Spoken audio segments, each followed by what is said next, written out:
Okay. Pledge of Allegiance. Mike, would you please lead us?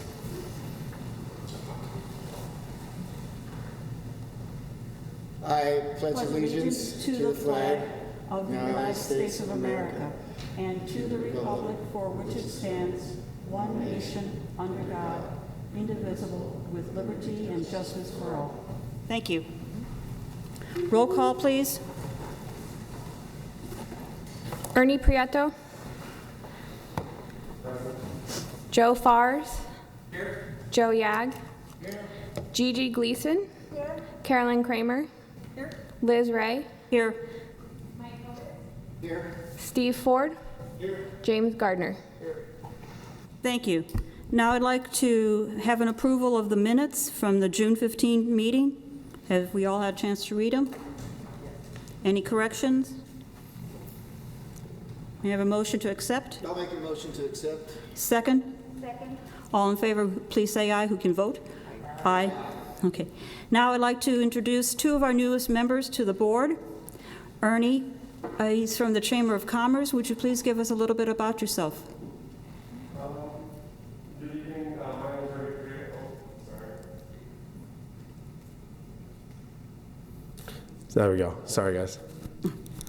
My name is Ernie Prieto. I am representing the Chamber of Commerce here in Oceanside. I am the managing partner of the Oceanside Sea Center, sport fishing, marine education center, and sport fishing and marine education center located in the harbor. So, been a U.S. maritime captain for the past 25 years, or will be 25 years come this September. So, yeah, that's me, lifelong waterman. Thank you. Welcome. And we have Joe. Hi, I'm Joe Ferris. I've been in the harbor for 35 years in the same slip, H-26. I love this harbor. I've loved it my whole life. And I spend a lot more time down there now because effective August 31st, I'm now retired. I sold my business. Congratulations. Thank you, and welcome to you too, sir. Communications not on the agenda. Jennifer.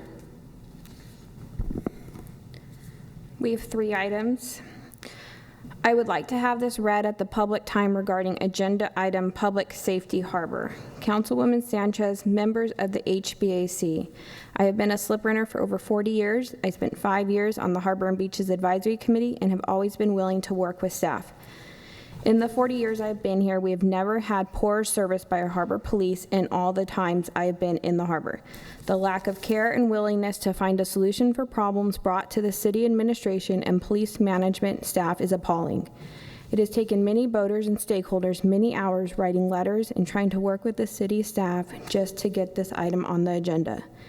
This in itself is a sign of the unwillingness to work with citizens, stakeholders, and visitors to our harbor. Councilmember Sanchez, Chief McCoy, our harbor manager, has been made aware of many problems and issues for many years.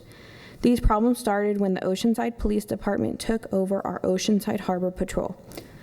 When this takeover occurred, I took the time to make an appointment with Chief McCoy and was listened to. However, I was told in short order, this is my department and I will run it the way I see fit. Typical response from command staff with our police department. Here we are many years later, and the little cash cow that the chief and city staff are using for subsidizing policing throughout the city is still a major issue. Neglecting the folks that are writing the checks is still a major issue, and we as boaters are ready for some accountability and to have major changes.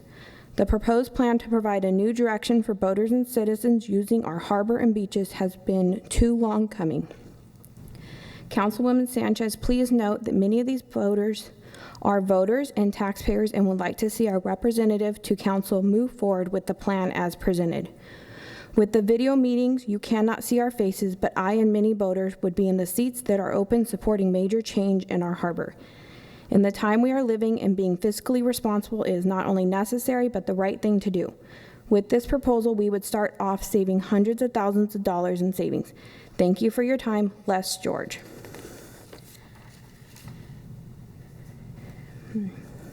Esteemed City Council members, I have been an Oceanside Small Craft Harbor District slip runner for 17 years and a legal liveaboard for 10 years. There has been a serious degrading of marine safety services in the harbor since the 2009 incorporation of the Harbor Patrol Unit into OPD. One example was the Oceanside Outrigger Canoe Club's call for help to the harbor, and they were told there was only one officer on duty and he didn't know how to operate a boat. Where were all the other officers we are paying millions of dollars for? The rowers were rescued by the Camp Pendleton Harbor Master. I fully support the harbor reorganization plan to pay professional lifeguards to provide marine safety services for Oceanside Small Craft Harbor District. Please put this plan on your agenda for consideration. The OPD is doing an excellent job with land-based law enforcement. They are not providing the marine safety services that are needed and being paid for by the Oceanside Small Craft Harbor District. Sincerely and respectfully yours, a slip runner and voter, Anthony Haskins. To the directors of the Oceanside Small Craft Harbor District and the Harbor and Beaches Advisory Committee. As individuals who have been in Oceanside Small Craft permit holders for about 25 years, we would like to make the following observations. The Harbor Patrol on the water safety services were far superior when the district maintained its own dedicated harbor patrol. The unit's highly trained, qualified, and professional safety officers were on duty 24/7. Channel 16 was always monitored, and the Oceanside Small Craft Harbor District Harbor Patrol officer was always available to help, rescue, or come to the aid of a vessel in distress.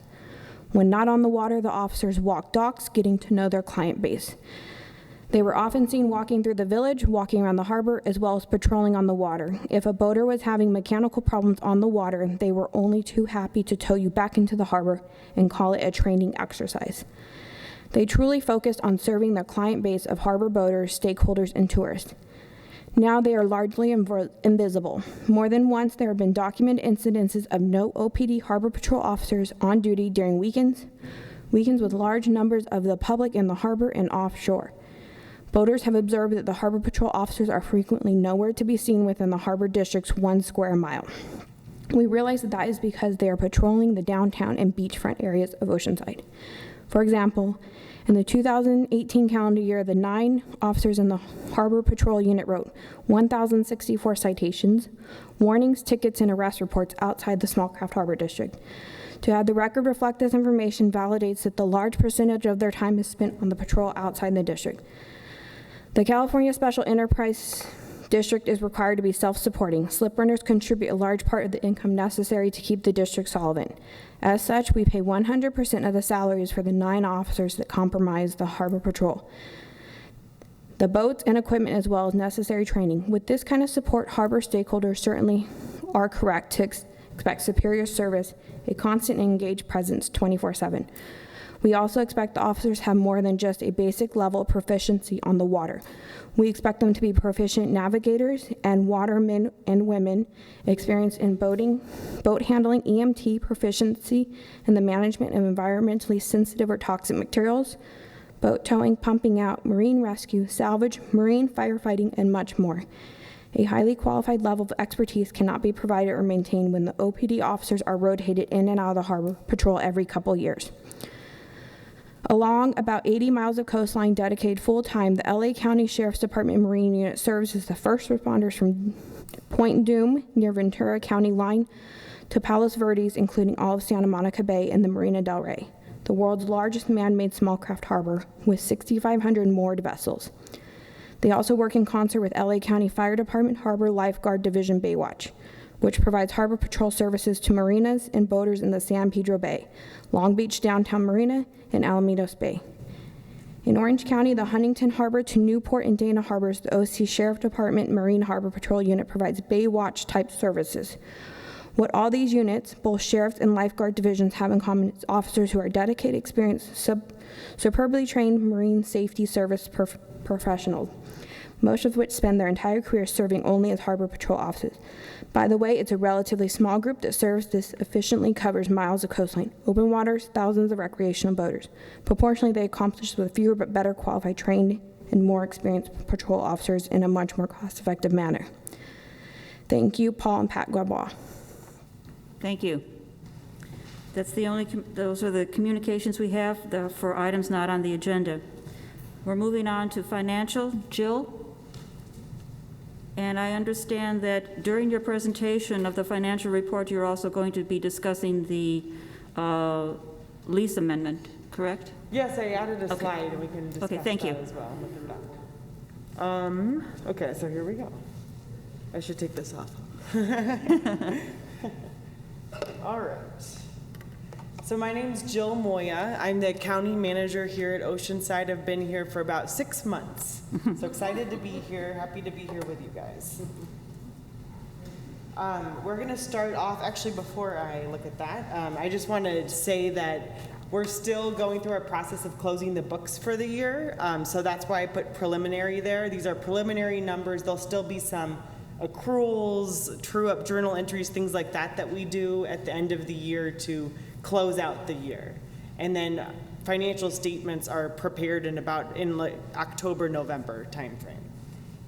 But these, for the most part, won't change that much. These are good numbers, but there'll be a little bit of movement. So to start off with here, we're looking at the balance sheet of the Harbor Fund. You can see that you have just over $6 million of cash, $200,000 of accounts receivable. There was a question, I believe, last quarter of the balance of the accounts receivable, and I did look through the detail. What happens sometimes is if people are billed, it's a timing thing. So people were billed before the end of the year, but the payments didn't come in, so then they come in later and then it gets washed out. So it's consistent with the prior year as well. And I looked at the aging report, there were no like large balances that were just sitting there that hadn't been paid, so it looked fine. The fixed assets, you have about 8 million of fixed assets. That's mostly infrastructure, restrooms, docks, things like that. CIP projects over $100,000 are capitalized to the balance sheet, and then they're depreciated over time. So that's what that balance represents. For your liabilities, you have just over $100,000 in accounts payable. Those are mostly invoices related to CIP projects that haven't been yet paid at the end of the fiscal year, but they had been the month after. So it's just a timing thing there as well. You have 2 loans, I believe, one from Fleet, and the other one was for like you've refinanced loans for like a dock renovation, things like that. This was a while ago. So that's what those represent, the long-term notes payable. And then the short-term is what is due within the year, but related to both of those loans. And then the other liabilities mostly is the deposits. So slip renters' deposits. The harbor holds them, and then when it comes time, they release the deposit. But that's what that represents there. In terms of your unrestricted fund balance, it's 4.3 million. Any questions on that balance sheet, or should we save questions to the end? Any questions? Thank you. Keep going. Okay. All right, this is just an overview, and then we'll go into the details of each of these items. So as of now, it looks like you came in at about 95% of your budgeted revenues. There will be some accruals that we do, revenue that came in July that was related to the prior year and will be accrued back, so that number will probably go up a bit, but not significantly. Let's see, you're just at about 100% of your operating budget there, and CIP project 63%. Then we'll go into the detail of each of those items. So here's the revenues that came in. Slip rentals, you've got just about 100% there of what was budgeted. The harbor facility leases looks like it's under. That is where an accrual will happen there. So that's going to go up a bit. Parking is down from what was budgeted, mostly because the lots were closed for a period of time, unfortunately. Everything else came in at over what was budgeted, so that's good news. And our investments were doing really well last year. We'll see what happens this year. But yeah, any questions there? All right, here are the details of the expenditures. Just about 100, well, it says 100% of all of the maintenance, police, administration, and lifeguard and property management, because those are all transfers that happen to those funds. At the end of the year, if there are savings in those funds, and those savings come back to the harbor. So that's why right now it says 100, but we're still missing that true-up entry.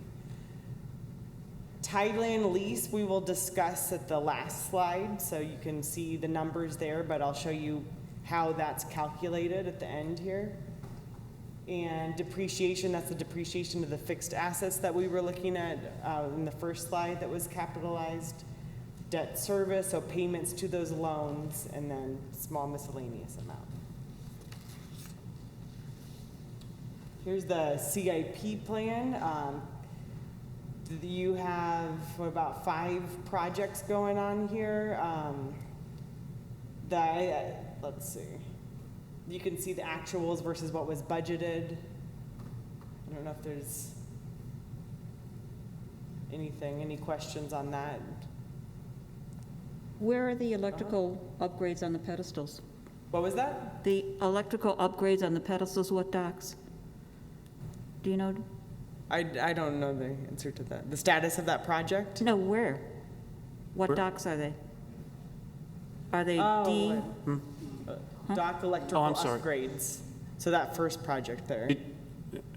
Chair Ray, did you ask what docks are Yes. we working on? Uh-huh. So we just finished E. Okay. Dock, B dock is scheduled for August 25th.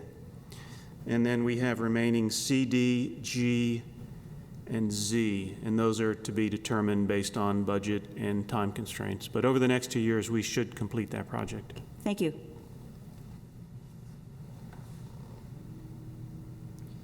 Okay, and this is the last slide. So this is how the Tideland lease is calculated. There was a lease agreement that the harbor and the city entered into in 2003. And per that agreement, there was a base annual lease amount. So the harbor had to pay at least $250,000 or a percentage of the gross operating revenue, whichever was greater, per the lease agreement. Then in, let me see.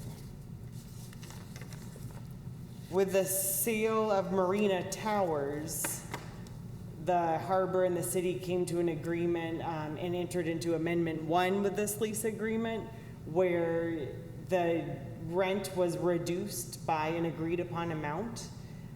And that's all, it says the exact amounts and the timing of those amounts in the amendment that the harbor entered into. And so you can see it here in this slide as well. So if you look, it's kind of small, but if you look to the bottom right, you can see total rent is calculated as $690,000 and $648.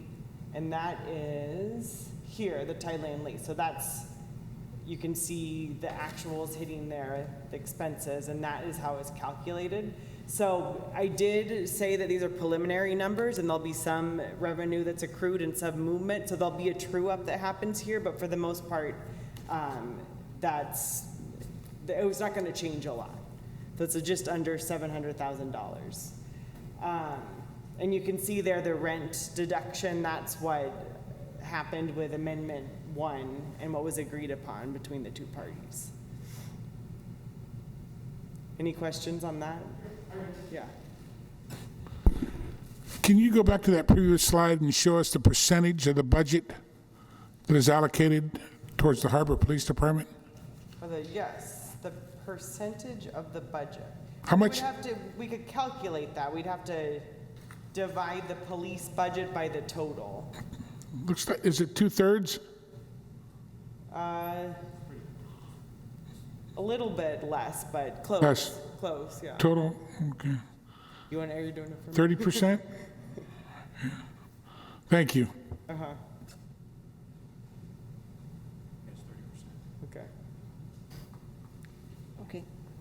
back to the Tideland lease. Sure. Any questions on that from the committee? Any comments from anybody? Ted, anybody? First off, I want to thank you for the information, and second of all, at the next meeting, if we have any questions, because this will give us time to take a look at all of it. Good, okay, yeah, and there's, so I included these slides, and then behind it are all of the Great. business activity reports for all of the different various business units that the harbor contributes to, and the CIP project, so. It's a lot of information to digest right now, but give us a chance, and if there's any questions, we can go through Jennifer to get a hold of you with our questions. Sounds good. All right. Anybody else? Okay, thank you. And again, welcome. Thank you. Oh, Joe, hang on. Jill. Hang on, Joe. Joe's got a question. You have a question?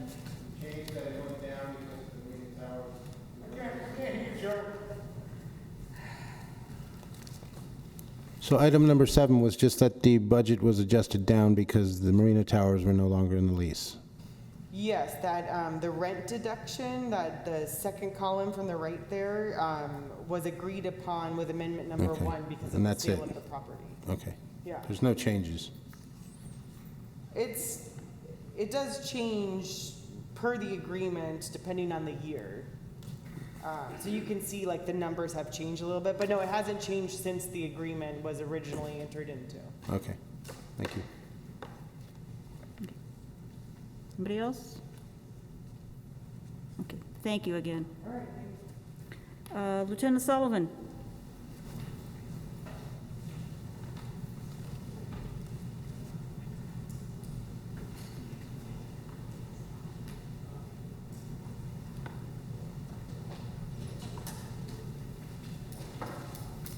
Evening, sir. Good evening, ma'am, and the ladies and gentlemen of the board.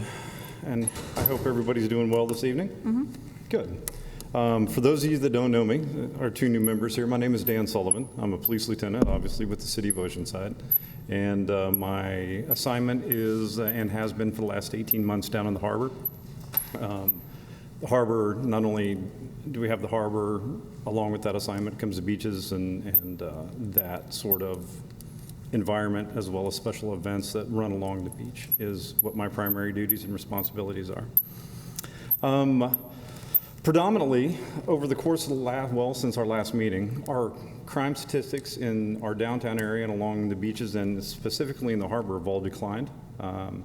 We've had still some illegal dumping of some stolen cars in the East Harbor lot.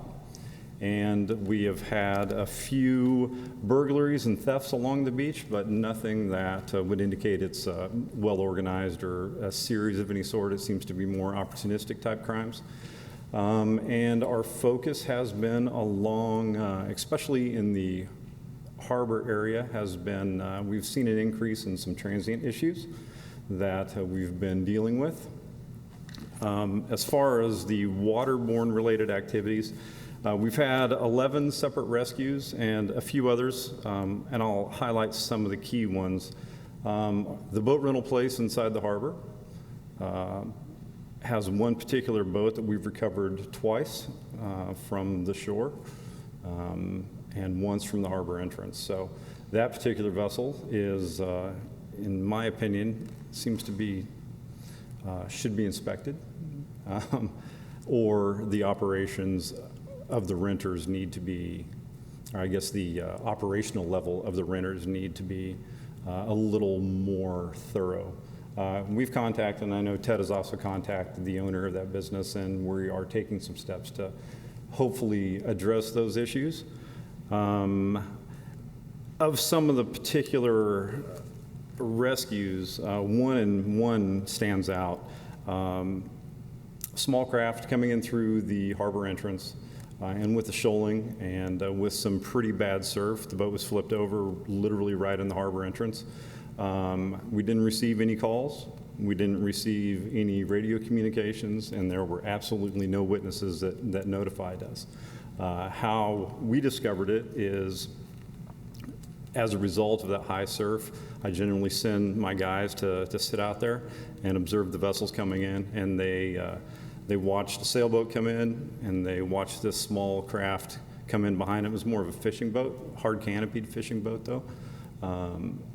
And they watched the sailboat, which was behind it as it was making its way into the entrance, actually made it through the harbor entrance and was now in the turning basin. And this other vessel was out of sight and did not make it through that particular area. Was swamped by a wave as it was coming in, and there were 2 souls on board, a male and a female. Both were injured, and both were in the water. But based on my officer's observations, despite what you might read in a newspaper or hear, they saved these people's lives. They were nice enough to write us a letter and express that to us.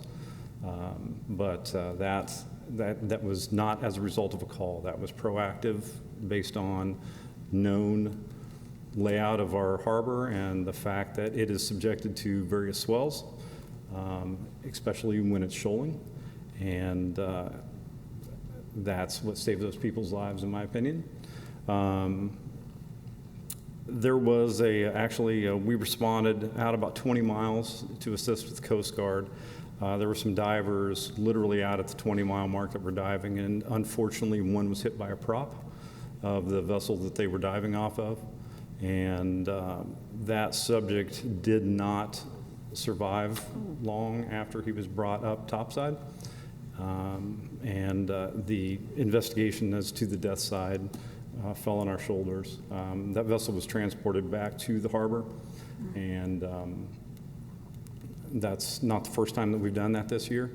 So we changed our protocol a little bit. It was a busy Saturday afternoon, and I don't think the general public needs to see something like that, but it's still a crime scene, so we have to leave a body in place as we found it until we can get the coroner there, and that can sometimes take several hours. Wow. So we moved the boats around a little bit and started using vessels of blocking, so we did not display this horrific accident to the general public. And those are the most notable. We've had many vessels in distress, especially coming through the channel here of late, and our guys have been on the water a lot as a result of that. And I don't know, we'd hired 3 different officers over the course of the last few months. 2 are out of training, and our one and only female that works down in the harbor is a harbor officer. She is a tiny little petite woman who has the heart of a lion and is about 3 weeks away from completing her initial training. And then we need to get her some experience, and then we will further that training from there. So, and then we will be 100% staffed again. So, are there any questions? I have a question that I've noticed. I've been in the harbor a long time, and it seems to me that the harbor patrol boats are not are in the slip most of the time. And you know, we have a lot of harbor rules, but if the patrol boats aren't out there enforcing them, it's a problem. And I don't know what the cause is, but I know the harbor patrol boats used to do a lot more patrolling. I don't know how to respond. If you're asking me, are my guys on the water? Yes, they are. I don't know the hours that you might see them, but I can assure you that they're out there. And we've probably logged more time on the water this summer than we did last year, I guarantee it. So we've conducted many hours worth of training because we've had so many new officers, or we've had 3 new officers since basically the first of the year. And all of that training is focused on water-related activities, so they have been out there. There's a mandate of hours, there's a mandate of skills, and so I see the boats out every day, at least tugging one of the boats around and doing some transfer and towing type activity and training, and maybe not down into the fingers, of which I can certainly address. No, I understand the training, and when you get new people, you have to have that. But what I'm saying is that other than the training, I don't think your hours are up. I think your hours are down in patrolling in the harbor. I will look into that, and I will have an answer for you on our next meeting. Okay, thanks. Yes, sir. Go ahead, Steve. Thank you, Lieutenant Sullivan. I'm a big fan of the police department. I realize how important a part they play in our community. But there are quite a few slip runners with opinions similar to Joe Ferris. Because over the years, they've started to do the math. The average slip runner pays about $7,000 a year for the privilege of slipping his boat in the marina. They also required the average person to have about $650 worth of insurance on their boat at all times. They're also required to pay the tax on the ocean floor under the boat. Nobody knows why. It's just because the city wants them to do it. So you total that all up, and I think they're expecting more police on the water and on land in the marina. The harbor's getting a lot busier. On the weekends, you on your boat, you raise your point of view to the horizon in the marina. You'll see at least 13 human-powered craft renters that usually drift to the center of the fairways. And it's getting to be intolerable for a lot of boaters, and I'm really worried there's going to be an accident. I'm sure you're worried too. That's why you've chosen this profession, but I just wanted to share that with you. That's the impression I get from the general slip runners. I appreciate that. If I'm not mistaken, I do believe that the right-of-way vessel per Department of Boating and Waterways is that human-powered craft. And I know we've addressed many complaints in regards to right-of-way violations and things of that nature. The harbor itself, it's not clearly defined as far as who technically has the right-of-way, most of the laws, of which are the only things that we, the police, can enforce, are in regards to Department of Boating and Waterways. And there's kind of an exclusion in our harbor that somewhat takes away that ability, but we also have city code violations in which we can enforce, and my guys have been to deal with paddleboarders in particular. And I agree, there are a whole bunch of them in and out, right literally in the basin, and also just at the end of the entrance channel. And that's where all the boat traffic is funneled through. And I know it's also an inconvenience. And those folks are more than likely not slip renters, but they have every right to be in that harbor just like everyone else. Well, most of the boaters like myself, we go out of their way to give them the right of way. But there is an instant that always comes to mind. A good friend of mine, slip renter for many years in the marina, was coming in the harbor entrance. Several kayakers paddled right in front of him. He took his boat out of gear and tried to stop. When he did, his engine died. The wind and the current right there at the entrance puts you right on that jetty. That's where 90% of the problems are. Had not the police responded as quick as they did, this was about 8 years ago. They were there when he was 2 feet off the rocks, pushing himself off the rocks, and the kids in the boat were terrified. He had quite a few little kids. His son's a fisherman, but it's things like that can happen in an instant. Yes, sir. And that's a growing concern because there's more kayakers. Yes, sir. More stand-up paddleboards. They even have pedal boats. Why? I don't know.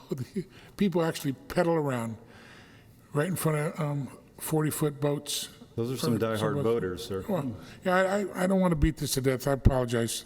But thank you. Yes, sir. Mike? Lieutenant Sullivan, appreciate your reports and all the men and women that are doing their job for the harbor. You mentioned that, and as we all know, this is a high transient time period when we get a lot of folks who are not slip renters or residents, vacationers, what have you. Has there been any kind of increase in the thefts of kayaks or paddleboards or actual break-ins on vessels, to your knowledge? Not so much break-ins, but we have had a couple of different paddle boards and kayaks that were stolen recently. My gut tells me it's probably kids with some sort of access, because most of them, or most of the thefts, have all been behind a gate. And I know the gates are climbable and things of that nature, but there's also security cameras and things down there. And based on what we saw on those, we weren't able to identify anyone or actually even see anyone. But there has been, more of a transient group that has started showing up in the harbor. One guy in particular that has been a little problematic for us, that we have continued to deal with. We had another gentleman that used to spend a lot of time in the slip renter bathrooms and stuff the locks full, and I think we had 31 or 32 different contacts before we could get the court to actually issue basically a stay-away order, but it's not for the geographical area of the harbor. It was for the geographical area of that bathroom. And then he moved to a different bathroom. We had to start that process all over again. The courts are also, or have been affected by COVID, that they have not pursued a lot of the lower level misdemeanor infraction and or city code violations that they normally would if the courts were open for regular business. They'd focused mainly on violent felonies, and everything else they've put on the back burner for a while. But our transient stuff has been, our numbers are actually remaining steady or maybe even a slight decrease. And as far as the city goes, we have two different, I guess, forks of how the city deals with our transient problem. One, we have a homeless outreach team. It's 4 officers, and that's all they do. They are their job is to connect clients, i.e., our homeless population, with city services, with county and state services, to help them build that bridge so we can get them out of that homeless cycle. While a lot of folks don't understand the importance of that, but we can't do anything without some sort of an ID card. Our homeless population is victim to thefts and robberies and things of that nature, and it seems that those that don't have a lot are generally the first victim.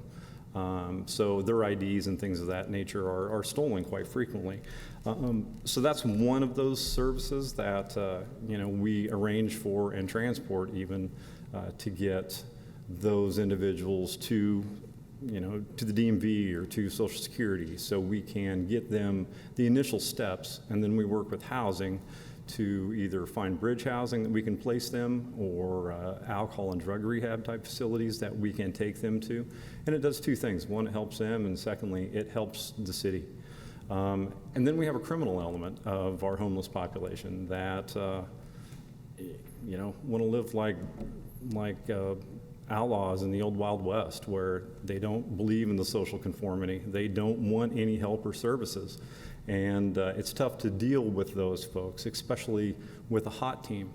As a result, we have a crime suppression team that, while the HOT team does more of the social side, they don't do any enforcement, because it takes that time to build that trust with people that have been victimized or have made horrible life choices over the course of their life that led them to this point. But they are at that lowest point. It's not my lowest point, it's their lowest point, where they are finally able or willing to accept those sorts of services and help from someone else.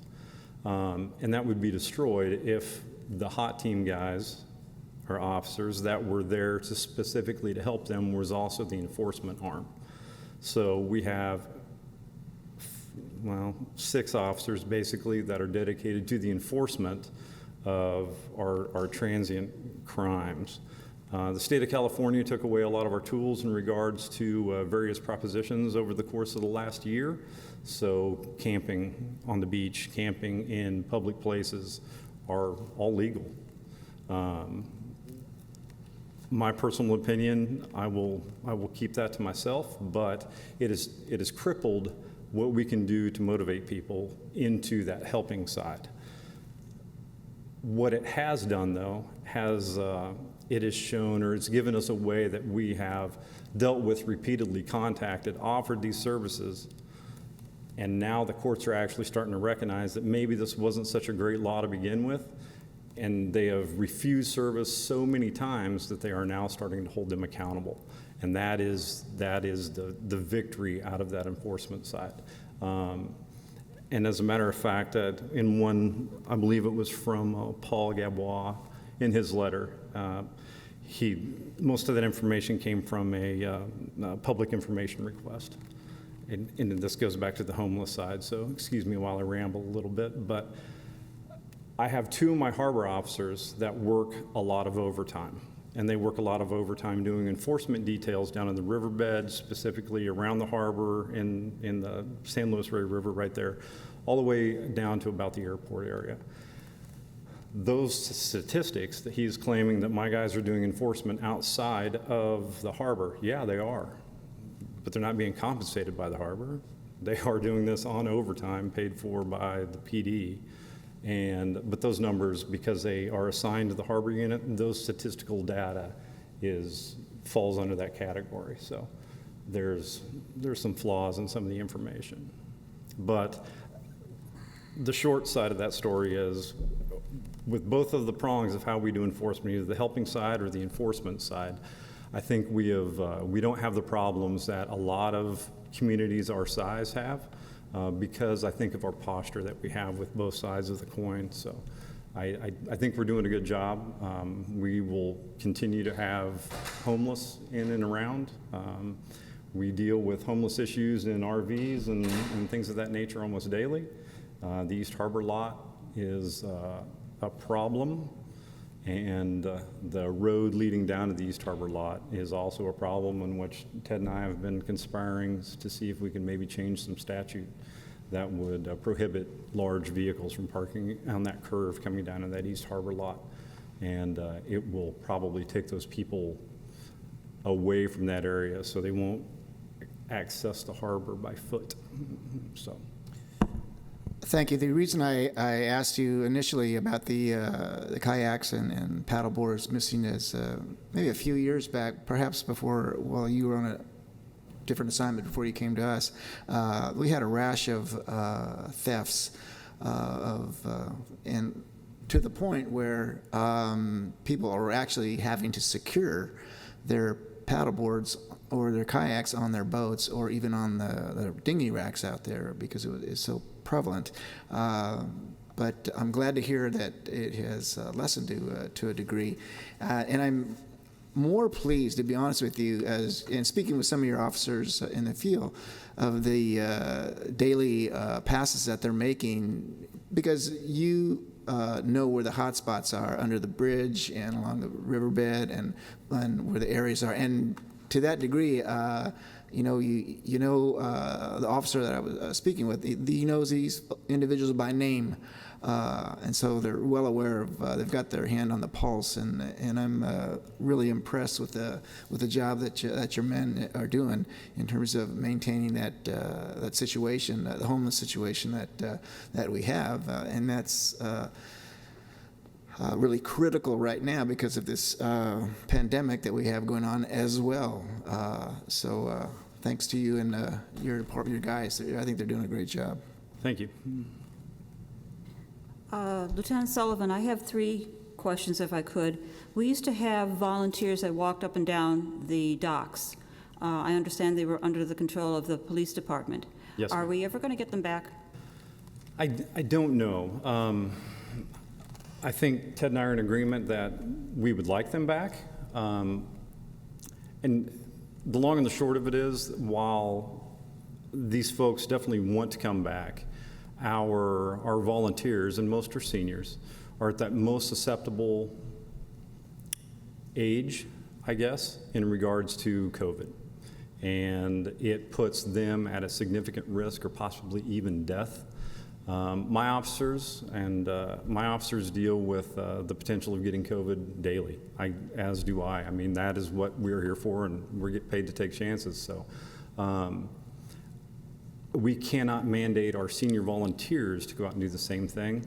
And at the PD, as well as in the harbor, we thank them all very much for their service at this point. But they need to go home and take care of themselves. And as soon as we can get through this pandemic and some of the restrictions loosen, we will see them back. I just don't know when that will be. Okay. And several months ago, before this whole thing blew up, the pandemic, you had brought to our attention that you were looking into a center console boat to go up and down the fingers of the harbor, which would be easier to maneuver. Any status report on that, or is that on hold? I actually had funding. I've had funding twice for that particular vessel. And most recently, it was this vessel was going to be an investment or an enforcement boat, and its sole purpose is small, unsinkable, very maneuverable Boston whaler, and still have ocean capabilities. Because of our pandemic and because of the money lost, I guess, as a result, those funds dried up and went away. And so right now we're on hold once again on the acquisition of that boat. Okay. And my final statement or question to you, sir, boat number 2 hasn't moved for almost a year. I understand it's crippled and it's not in good shape. Why are we hanging on to it? Boat number 2, or R2, is a 1984 Crystal liner that was purchased new in the Harbor District at that time. It had a lifespan of about 30 years. It is a twin gas engine, and it also has a third engine on it to use as a fire pump. Over the course, and I can answer this question, but I'm going to be very vague with some of the details. Over the course of its lifespan, and it had a projected lifespan of 30 years, so it has exceeded that lifespan. It has been a patrol, police vessel, rescue vessel from its inception. That vessel has had its stringers replaced twice. It is, the gel coat on it is rubbed almost through and thin. And frankly, it's on its 7th or 8th engines being rebuilt. So it has served a long and healthy life. We lost an engine literally about a year ago, and the fire pump is also froze on it because it had been for a long time. And honestly, it's not worth the money to replace. It was gonna take, to repower it and to redo the fire system on it to bring it up to current levels, it was gonna be about $80,000. I have a survey that is 2 years old that lists the value of that vessel at about $10,000, and that's when it had 2 operational engines, so I would assume that it's going to be significantly less. And then with the stringers and everything else, I made a recommendation to my bosses that we unhinge ourselves from that boat. And I had the lifeguards and or fire that were interested, despite the fact that I told them that I wouldn't buy that boat if I were them. That was that single engine center console boat was going to be the replacement for R2. Okay. And that is, we are still waiting on one thing to happen so we can do the other. But it would be my recommendation that we sell that boat. Okay, thank you. Any other questions or comments? Joe Yag? As far as the Jolly Roger goes, it hasn't happened yet, although barbecues and other daytime and into-the-evening events are happening. Do you have any agreement with the owner to enforce overnight camping rules in that lot? Hasn't happened a lot. There's been a few cars, but if it stays deserted for a few years, are you going to be able, is the police going to be able to chase people out of there? Yes, it is while it's a private lot, it's open to the public, so it kind of falls under some guidelines that fall within city code and, any criminal type stuff. The issue is it's not illegal for people to camp in their cars. It is on private property, but there's a few steps that the private individual has to go through, and the most important being a trespass letter, a 602 letter is what we call it.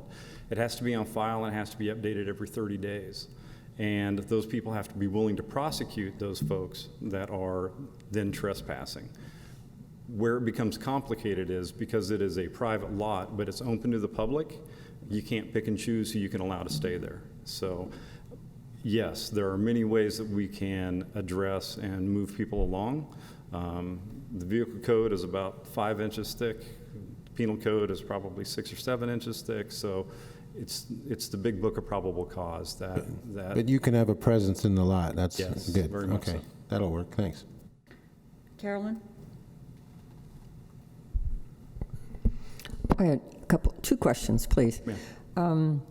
So of the accidents that happened in the harbor mouth, were all those during high south swells? They were. It was right after storm, and the swells were probably plus 2 or 3 feet, and there was a significant current, as well as a rip that normally happens right along the harbor entrance right there. And they came in and they chose poorly, in my opinion, their approach coming into the harbor, and they were just overtaken by a wave. Were those not from our harbor? Were those coming from another harbor or visitors? They'd actually coming into the launched harbor? from our harbor, and they're very familiar with the harbor and the harbor entrance. They were just unprepared, and it didn't give them a lot of warning, is what the statement was, and it turned the boat and flipped it immediately.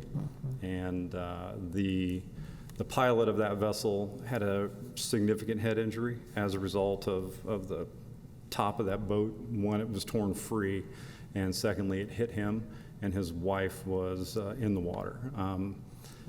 Both had life jackets on, otherwise it would have, in my opinion, would have been a double fatality. Were those surfer and lifeguard assisted? No, No? not at all. No. I heard from some surfer friends that somebody had to help rescue something in the, was there another incident? There's been several. We had actually one of the rental boats happened literally in the same area. We actually watched the boat. We were walking down to the boat and watched.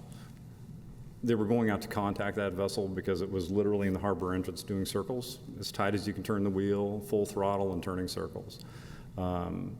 When the bow of the boat started to take on a little bit of water, because those boats are very small and everybody was sitting up front and the load of that vessel wasn't balanced, a wave or part of the tailings of a wave swamped the front of that boat a little bit, and everybody ran to the back, which immediately weight transfer, and it put the rear of the boat in the water. So, and it The swamped second it, one has to flipped it. do with the parking. So when we first opened up the lots in the middle lot where the campers are, there were spaces between each. There was a camper or a car, a vehicle, and then a space, and then another vehicle, and those were all marked off. And just probably within the last month, those are all gone. Is there a reason that they were, that it's all different now? Everybody's just packed into. Committee Member Kramer, Ted Chaffellin, Harbor Division Manager. There was no order from the state, county, or city requiring separation. So what was happening, those spaces were being used for gatherings anyway, chairs, tents, everything you can imagine. They loved it. So after discussion of kind of weighing the options of what we had going on, I made the decision and the recommendation to open it back up to campers.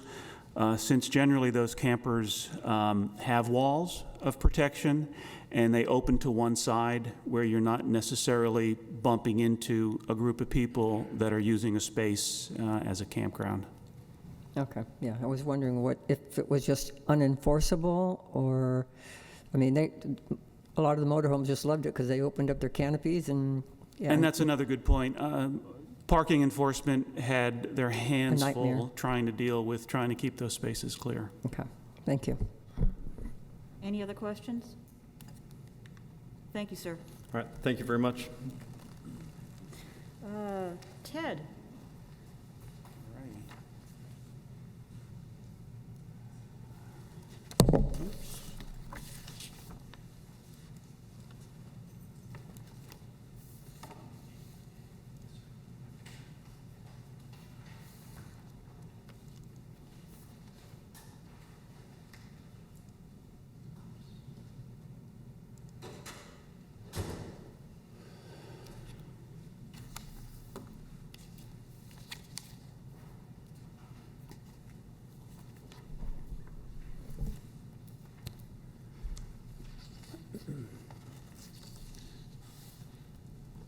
Committee Chair Ray, Vice Chair Kobus, committee members, Ted Chiffone, Harbor Division Manager. I have a presentation for you today. If you'll give me the opportunity to get through the presentation, I'll answer any questions that you may have at the end.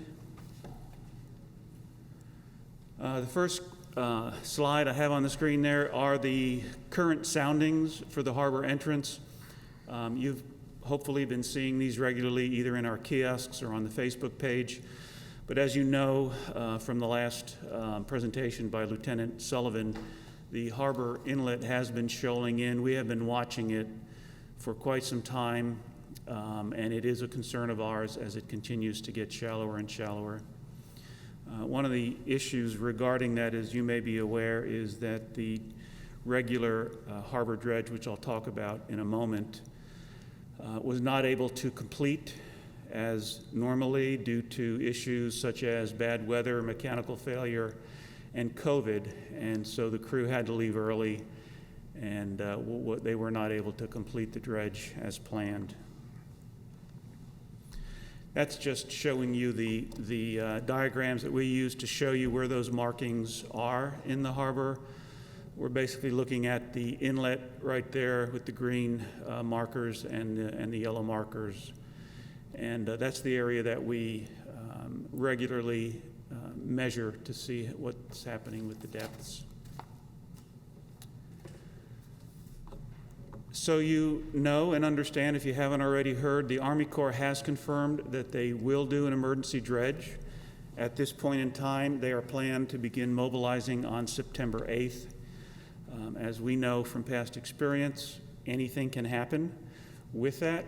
So hopefully it will start on that date. The first 7 to 10 days will consist of Manson Construction re-welding their plastic pipe on Harbor Beach that they had to cut up when they had to leave so quickly during the last dredge.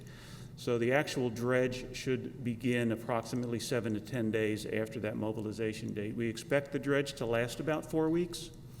Again, pending weather and other conditions. But at this point, they're looking to dredge approximately 180,000 cubic yards of sand, which will go onto oceanside beaches. And they are planning to return in April to do a full dredge of the harbor inlet, hopefully well above the 200,000 cubic yards. Just to give you a little taste again of where we're going with some of our capital improvement projects. JDOC replacement, we have funded approximately $3.3 million. That permit is still pending. I will give you an update in that I have been talking with Bellingham Marine, the contractor, weekly. And surprising to me, they're moving fairly quickly through the Coastal Commission. We don't have final comments yet, so again, anything can happen. But if it continues at the pace that they've indicated, we will very well take place in February and the next few months after that. Lot 1, Tunnel ADA, you've seen some of the construction going on. That was an engineering project. The harbor was not managing that project. That was by the city, although the harbor is paying for it. We expect those totals to reach that $200,000 once all the bills are finally paid.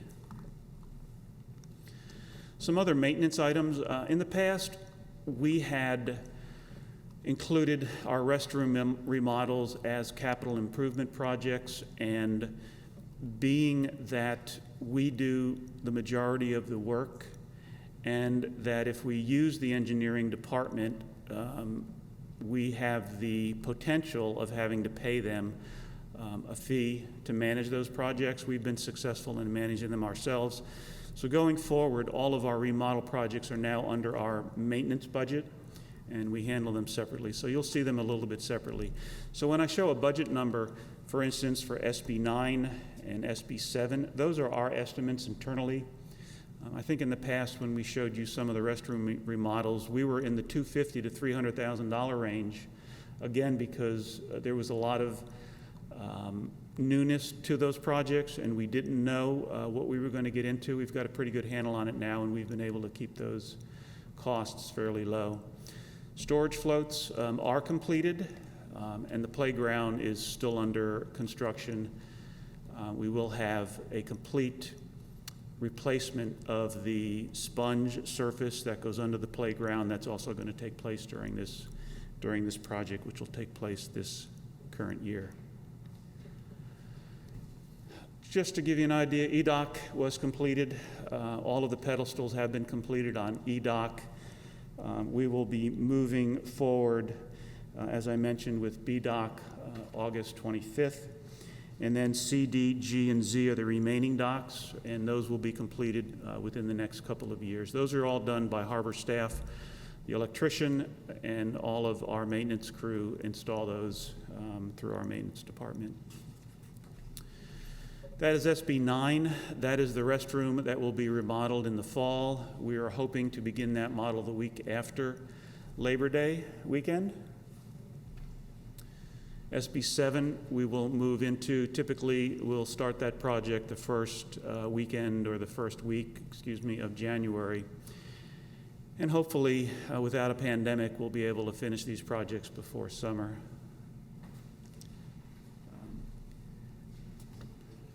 While he's talking, I have one question. On SB 7, for the last few years, when you drive by it, I don't know whether it's at a certain tide or what it is, the smell is awful. And it sometimes permeates that whole area, that whole side of the harbor. Is that a... Committee Member Ferris, one of the things we do when we get into these projects is we do a complete scope of all of the plumbing lines, including the sewer line that hits the city sewer line itself, and some of that is uncontrollable, but our plumber is very good. And we've had this issue in some of them, and we've been able to address it, so that'll be addressed certainly when we get into that project. Okay. Storage floats are complete, and I'll answer if any have a question. We were able to add storage floats to docks H, A, and Z. They were sinking terribly by all of the weight that these storage containers can handle.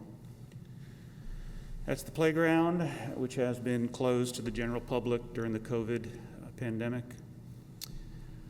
I want to remind all of us, again, this was a same slide that I used during the last meeting. We are still moving forward with trying to identify all of the dinghies and side ties on all of our docks that have side ties. We need to understand who they belong to.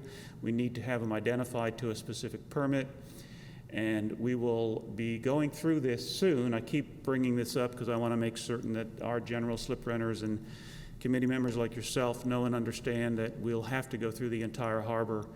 This is in our code. It has been forever, but it's just never been addressed.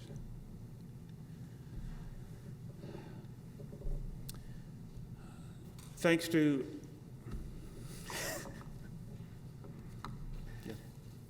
Back to your side ties, on page 28 of the Blue Book, it states that the use of floats for storage is prohibited. There was a time a couple years back when I believe you were working on reviewing, updating our general information handbook. Could there be a time with the changes that are happening that we possibly review this again and maybe update and add and subtract perhaps things that are now current for us?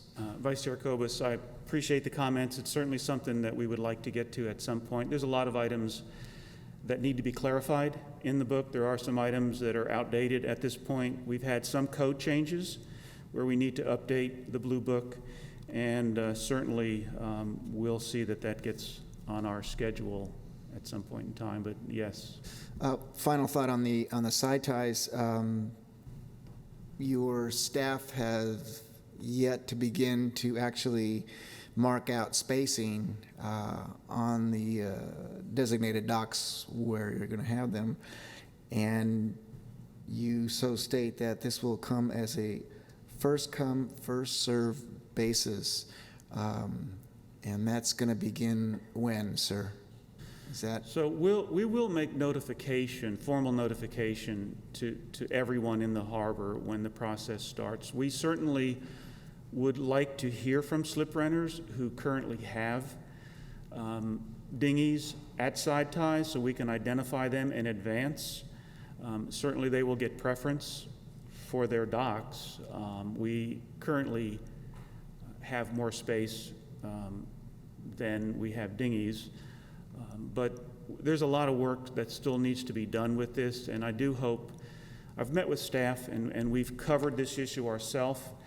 I still would like to get with a number of slip renters and look at issues that we haven't thought of before we move forward. And in addition to that, once we do that, I would plan to make communication to yourself as well as City Council so that they're aware of what we're doing and why we need to do it. So while I continue to bring this up, I'm doing it for the enlightenment of our slip renters to know it is coming. You know, please be aware of it. It is still going to take some time for us to get through this. Okay, thank you. Camp Pendleton. Thanks to Committee Member Ford with some great pictures, we were able to re-engage Camp Pendleton regarding all of the dust that is created from their maneuvers and the training that goes on. They did send us this email, which you are welcome to read, that they will be taking precautions,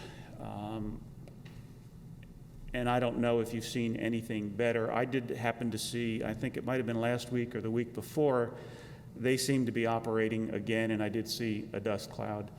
But they were very clear in their communication to us that that location's not moving, and it's going to stay there, but they will do what they've indicated they're going to do, and hopefully that's going to help mitigate some of this. I would appreciate, again, anytime you can send a picture of a dust cloud to communicate with us, and we'll go through our channels to readdress that with them.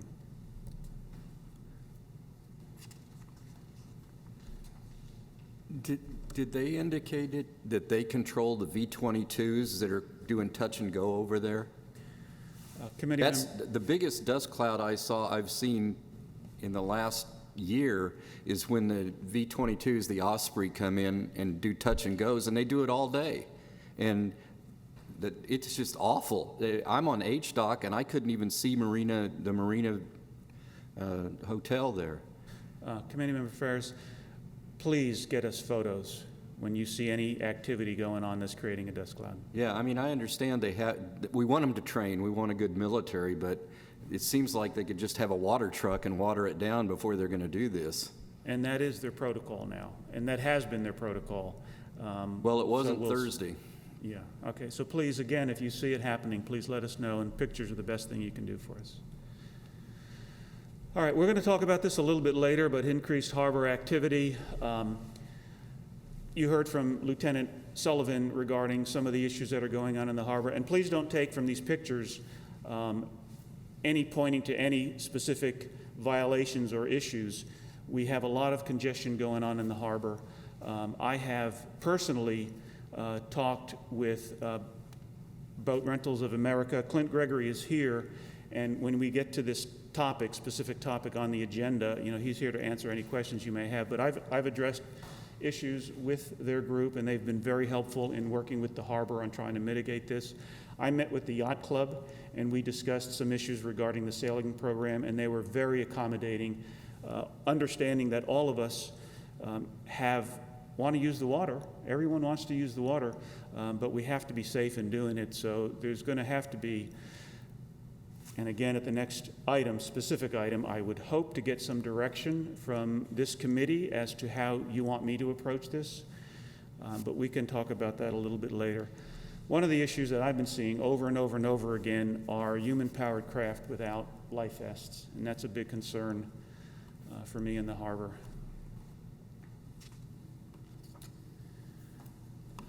At the last meeting, I mentioned that we had gone out for RFQ to identify consulting companies who were capable of doing a very major study for the harbor. That RFQ was completed. We've identified 3 firms, Richard Brady and Associates, Moffitt and Nickel, and Trans Systems. All of these companies are well qualified to do what we are asking them to do, and that is a complete study on the remaining life of the harbor assets, a complete maintenance plan over the next 10 to 15 years, directing the harbor on what needs to be done and when, and the cost of that maintenance so we can financially plan for it. So the third part of their consulting service will be to develop a plan that allows us to pay for it. I've been stating since I've been here that the harbor assets have a certain lifespan. Bellingham Marine knows this, and we're very close to the end of the life on many of these assets. We need to plan for the future. We don't want to do it piecemeal, dock by dock, as we're doing with JDock. We would prefer to do it in one project where we can really make some critical improvements to the harbor and make things better. And that's it. I'll be glad to answer any additional questions regarding that. Joe? Yeg? Okay, on your RFP consulting services, the 3 companies are going to turn in their proposals by the 25th. Correct. And you're going to make a decision by October 5th. Yes.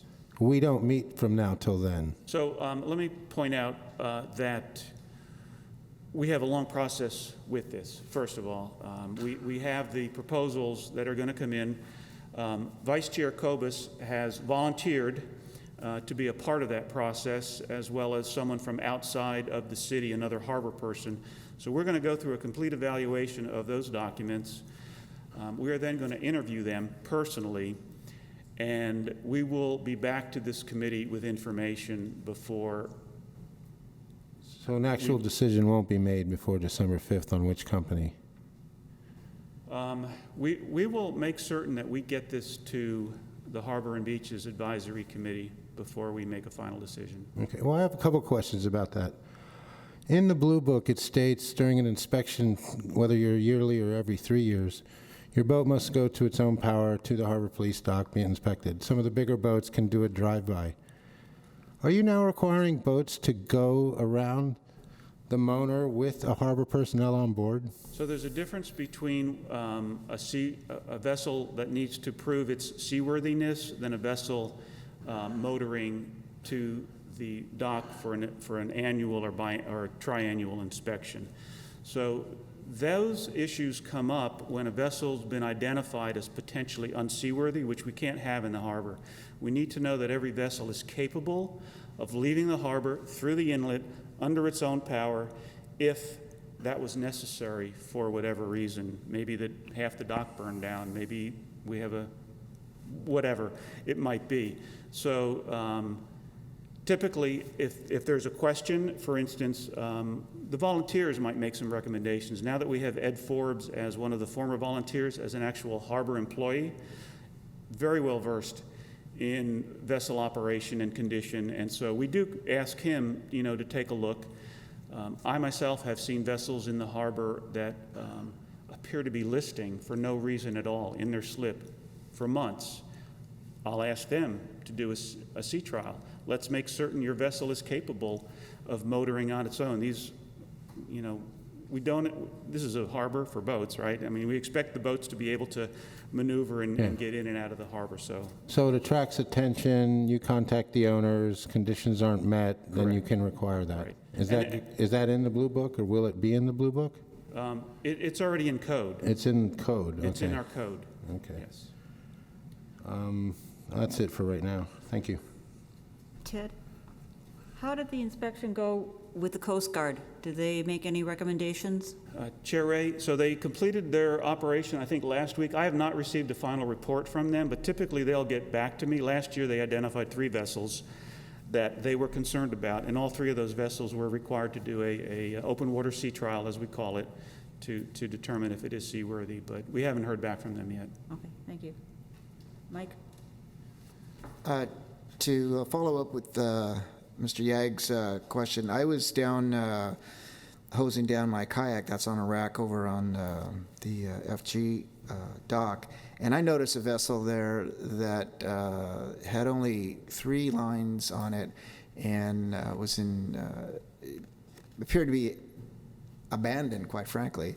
And I immediately called the office and spoke with one of the representatives there, and she mentioned that you have an individual that comes down, I guess, periodically, or a volunteer inspector of sorts to... Vice Chair Kobus, yeah, so without the harbor police volunteers that we've typically had to do all of these inspections, dock walks, vessel inspections, we took one of our part-time positions that was open, and we hired the most active, knowledgeable, productive person from that group, and he now works for the harbor 4 days a week, 5 hours a day, or is it 5 days for 4 hours? Anyway, he works 20 hours a week, and he gets a considerable amount done. So that's who is doing that for us right now. Yes, go ahead. Well, I know this has really been difficult during this pandemic. You've had to restrict your services. But myself and my neighbors are really happy with the condition of the marina. We think you're doing a super job. I'm especially happy to hear you're taking interest into the fallout from Camp Pendleton. I'd like to know if you have a security camera you could point in that direction, because I have little faith in their promise to water before every use. Based upon my experience over the last 16 years, they don't water nearly enough. Mm-hmm. And I know you got a security camera on the Jolly Roger guest dock. Mm-hmm. I know they're pretty inexpensive nowadays. But I'd like to see you point that over there if you could. It would help dramatically. But thank you from the rest of the slip runners too. Committee Member Ford, thank you, first of all. And we can talk about this offline, but if there's an internet connection that you would allow us to utilize on the backside, we could talk about that. Carolyn? Ted, during the last dredge when they had to cut it short, how much sand did they pull out of there and deposit on the beach? Committee Member Kramer, they met the minimum, which was $200,000. Their contract calls for a minimum amount that they have to meet before they can leave, and that's basically what they did. Unfortunately, that $200,000 didn't all come from the inlet. It came somewhat from back in Del Mar, the channel there, because we had identified that as an area that they were going to do as well as the inlet. Unfortunately, things happened. They did get the inlet down to the minimum requirement of about 24, 25, but it filled in so quickly. If I remember correctly, as soon as they started dredging, we got a south swell for 3 weeks in a row. Correct. Yeah. So they dredged 200,000. 200,000, correct. Okay. And what do they usually pull out? Typically, they've been in the 220 to 250 range. Okay. As you may recall, we were hoping for about 400,000 the last dredge. In April, we'll have to see. I mean, they're going to be pulling 180,000 directly out of the inlet. Plus, there's money set aside in the city account for additional sand? Correct. And the Army Corps has not had to draw on that ever at this point. Yeah, it's been sitting there for a while. Yeah. Haven't got there yet. Yeah. Well, we'll see how September goes, because September's pretty historic for south swells. So let's hope it doesn't happen this year, although surfers want it to happen. Thank you. Any other questions? Thank you, Ted. We have one comment for item number 10 from the audience, from the public. Please read my comment in tonight's meeting and have each committee member address it, not just the harbor manager. Regarding the ordinance to restrict certain watercraft into Oceanside Marina, I think the proposal is short-sighted and not comprehensive enough to solve the problem of safety in the harbor. In addition, it also restricts the free movement of people within the harbor arbitrarily. For example, the ordinance calls for restriction of surfboards and boogie boards because individuals may lay down on these devices and go slower, causing them to be a hazard. There are several obvious problems with that logic. Arbitrarily picking surfboards and boogie boards makes no sense and, more importantly, does not solve the safety problem. Point. There are kayaks that sit very low, putting the person inside the water, which also gives them low profile, especially if it's a child. Point. A person in kayak can go very slow as well, which often happens. Point. A person on paddleboard can sit down or very easily lay down and often do. They can go slow as well. These examples of kayaks and paddleboards can fit the same stated dangerous criteria as surfboards and boogie boards, so why not ban them too? Please explain why not. According to the harbor manager's short-sighted logic, the safety issue still exists with paddleboards and kayaks as well. In fact, it may be illegal to ban certain flotation devices under the American with Disabilities Act, ADA. I agree safety is a huge concern, but I propose getting a knowledgeable group of people to come up with a comprehensive solution instead. I'm noticing that solutions being proposed by the harbor manager, Ted Chaffone, are continuously coming up short of the goal, not well investigated or even researched, and seemingly not popular with most everyone. Thank you, concerned Oceanside citizen.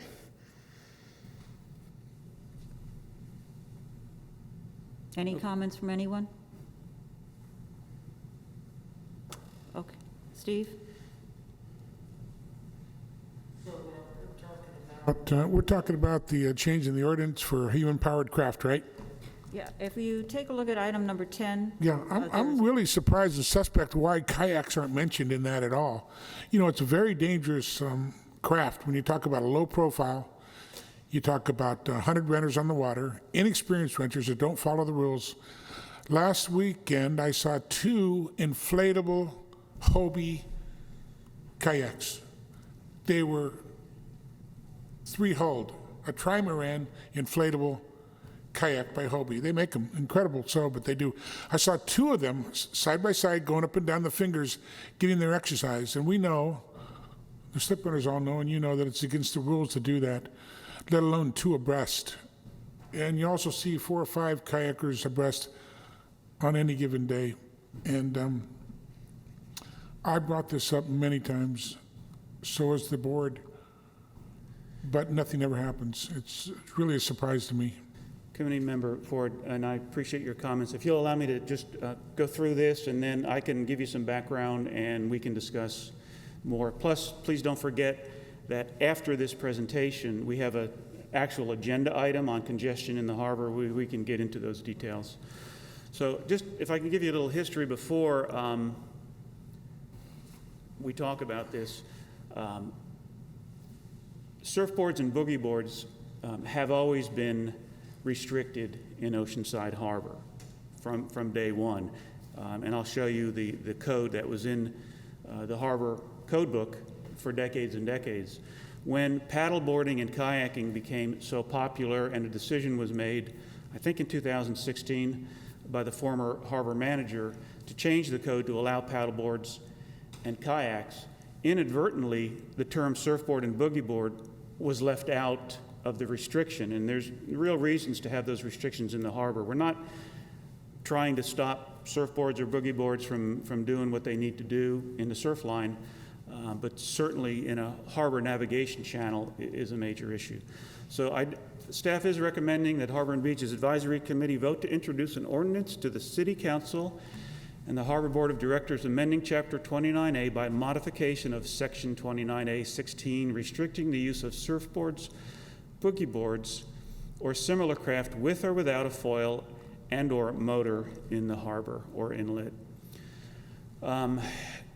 As I mentioned, the code was modified in 2016, and when that occurred, the term surfboards and boogie boards and other watercraft was left out of the code. So all we're doing at this point, we're not trying to make all the changes that need to be made regarding the harbor and congestion. You can talk about that after this particular topic.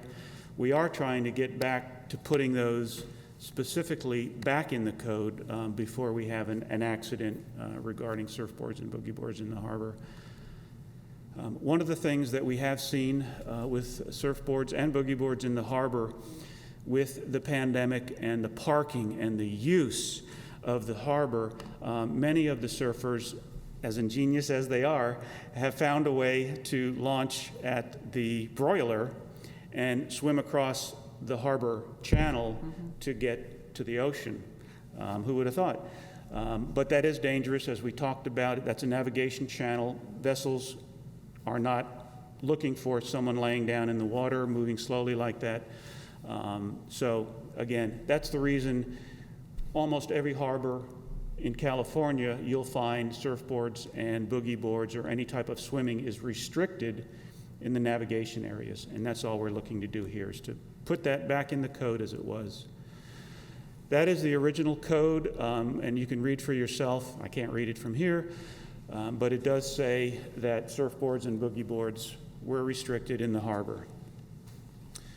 So what we're finding besides surfboards and boogie boards in the harbor, and this is so brand new that the Coast Guard has yet to determine, and I've asked and asked and asked, and I can't even get a reply email, but technology has now allowed electric motors to be mounted on both surfboards and boogie boards, and they're quite efficient on the water. When you get up on a foil, it doesn't take a lot of electricity to power it.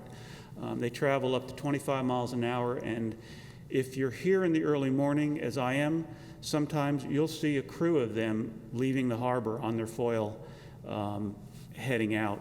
And so I'm sorry? I did. Yeah.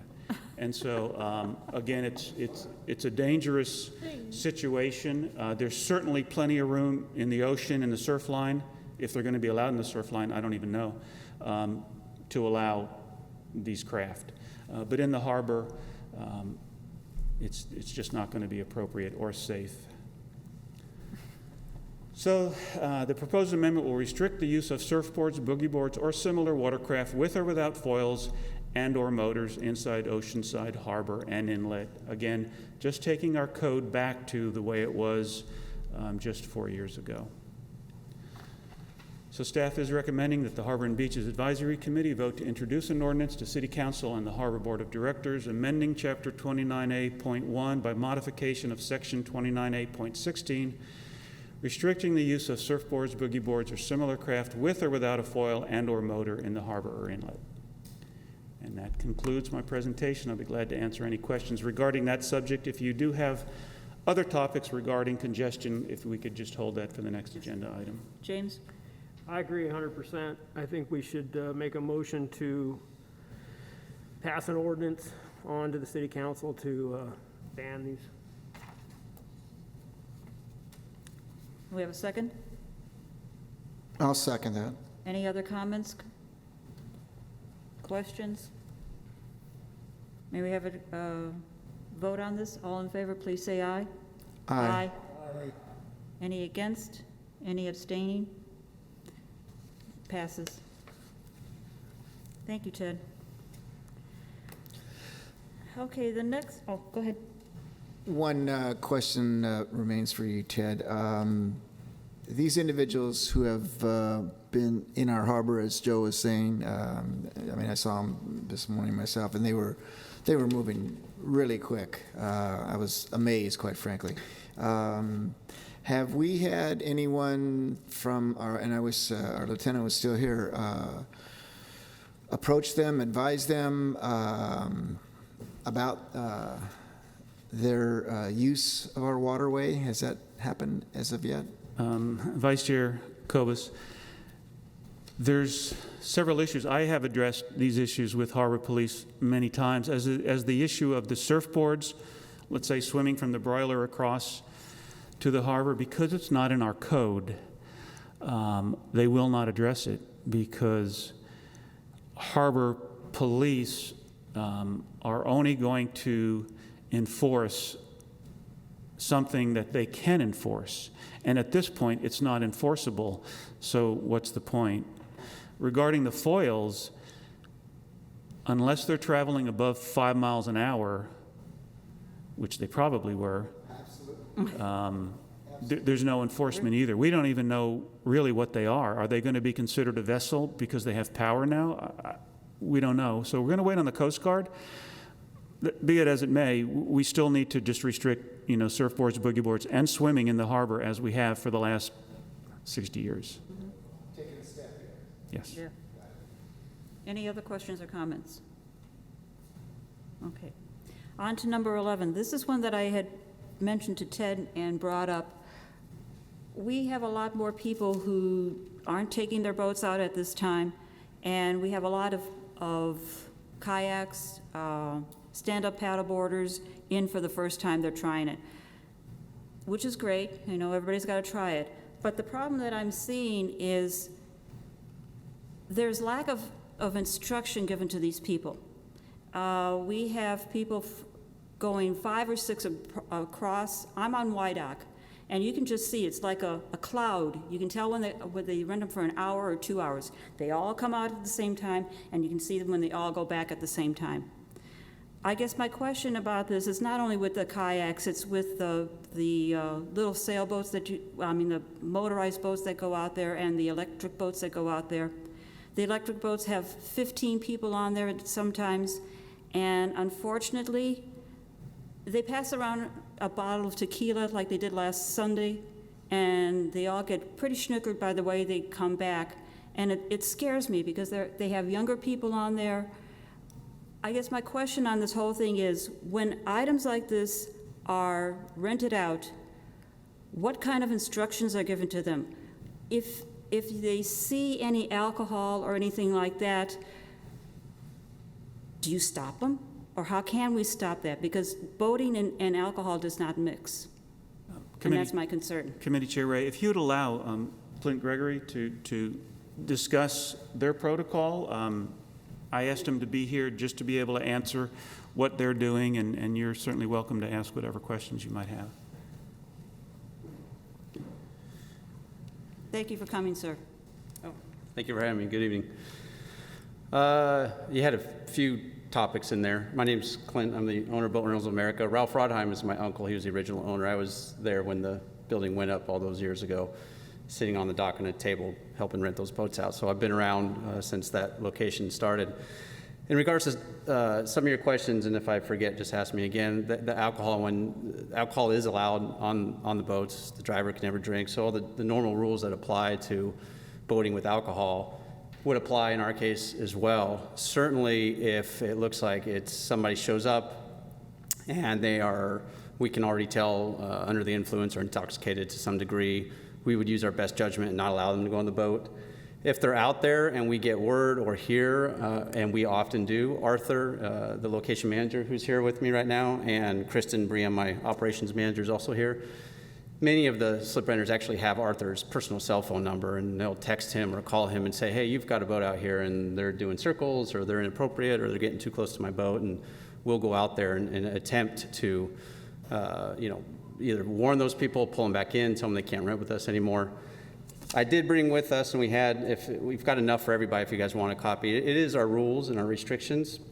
It's the contract that they have to sign, as well as a safety check form that each renter, whether they're taking a kayak out or an electric boat, has to sign and initial themselves. And it speaks to things such as distance from other boats, alcohol, swimming, fishing, getting near sea lions, many of the things that are concerns out there. If you want, I've got one for everybody. Would you just please? Let me know. Yes. Yes. Kristen, would you mind? Kristen can. Thank you. Sure.